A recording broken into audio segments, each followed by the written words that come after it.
consumidor. Eu até queria explorar um pouco disso com você, Luiz, que é o que são as diferenças, assim, principais, você que pesquisa a geração Z das demais, assim, o que são as principais? Você fala, putz, isso é particular da geração Z, as marcas precisam entender isso para venderem para essa turma.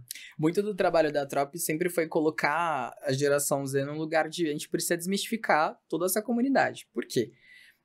Principalmente, tanto ano passado quanto no período da pandemia, a gente viu muito dado enviesado. Exemplo. A geração Z é que menos quer trabalhar. Sério? Que mais? Vocês foram checar isso? A geração Z é que tá levando os pais pra entrevista de emprego. Tem isso? Aí você vai ver alguns estudos, eles nem aconteceram no Brasil. É um estudo da Suécia, que aconteceu com uma amostra de 300 pessoas e que não tem relevância nenhuma pro nosso contexto Brasil, pro nosso contexto América Latina. Esse é um ponto importante da gente ter claro, assim. A América Latina, de modo geral, viveu tensões políticas, sociais, econômicas, que são muito parecidas. Então, se a gente compara o perfil do brasileiro com o perfil ali do pessoal do México, da Argentina, da Colômbia, você vê... Né? Mas é muito diferente. Sim. O sul global, se a gente for comparar esses mesmos países com Estados Unidos, com qualquer país da Europa e assim por diante. Só que o ponto é que, quando a gente olha muitas vezes as estratégias das marcas e começa a descer no detalhe, a geração Z brasileira está sendo colocada toda da mesma forma, toda de maneira muito homogênea. É o famoso assim, a marca vai fazer uma campanha, eu vou lá fazer a minha segmentação de mídia, vou colocar 18, 24.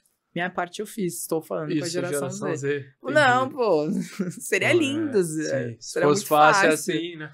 Mas não é esse o caminho, a gente tem que pensar se a campanha está sendo construída melhor para essas pessoas, se os assets criativos estão fazendo sentido porque essas pessoas querem consumir, ou se elas vão ver aquela peça publicitária e vão fazer assim, próximo. Só vai arrastar e pular. Total. Então, essa é a premissa importante de lembrar que no Brasil são 51 milhões de pessoas da Gen Z. Então, isso tudo, cara? Cara, quase 25% do país. É isso que eu ia pensar. Putz, um quarto. Um quarto de Brasilzão. Caramba, velho. É de Gen Z. Absurdo. Hein? Então não dá pra gente falar que a Gen Z do Norte se comporta da mesma forma que a Gen Z do Sul. Tipo, não é homogêneo. Esse é o ponto. Então, quando a gente olha na antropologia, nos estudos de comportamento do consumidor, é normal a gente fazer essas aglomerações, mas o ponto é que cada vez mais a gente precisa sair dessa ótica de segmentar por demografia e começar a segmentar por comunidade. Boa. Porque a gente dentro da... Primeiro que, em todas as gerações, a gente tem dezenas, aliás, milhares de comunidades. Então, eu até brinco, se eu pegar o WhatsApp de cada um que tá aqui na sala, eu vou achar vocês em várias comunidades ao mesmo tempo. Então, vai ter a comunidade do trabalho, comunidade do terceirão pra vida. Verdade. A comunidade dos amigos, aquela viagem que vocês estão tentando marcar que não vai acontecer. Então, a gente tem comportamentos distintos perante as comunidades que a gente tá. Então, ainda mais a gente que é Gen Z, pô, quem é gamer sabe que tem um comportamento particular dentro do online que difere, por exemplo, do comportamento que a pessoa vai ter dentro do universo empresarial, dentro do trabalho. É fato, é correto afirmar que esse negócio de comunidade está ainda mais forte na geração Z? Não é? Com certeza, porque... Putz, eu tô achando muito forte isso de comunidade. Tipo, esses dias minha mãe falou assim, putz, vocês jovens vocês estão muito... Começa ótimo. Vocês estão fechando muito em grupinhos. Aí eu parei pra pensar assim, putz, faz sentido. Tem as tribos muito bem definidas, assim, né? Por causa do online. Vamos lembrar que teve uma grande parcela que se formou na pandemia. Então, o único meio de você interagir não era numa sala de aula com 30 pessoas diferentes. Era, na verdade, no teu subgrupo da sala. Então, não era a tua sala total de 30, porque tava todo mundo de câmera fechada.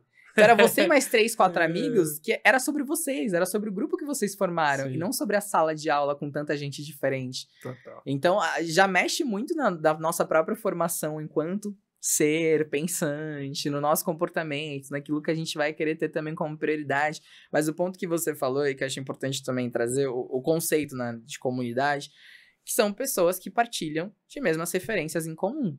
Então, são pessoas que estão agrupadas por interesses em comum. Sim. Então, a gente compartilha daquela mesma atenção, daquele mesmo objetivo, e por isso que a gente tá junto. Então, isso tá cada vez mais comum e mais normal, só que muitas vezes a gente esquece que a gente perpassa entre comunidades o tempo todo. Sim, né? pertencemos a mais de uma, né? Exato. Às vezes, é verdade, as marcas devem pensar que, putz, aquilo é só... Às vezes, 2 pessoas, né? Eu vejo essas provocações de definição de público-alvo.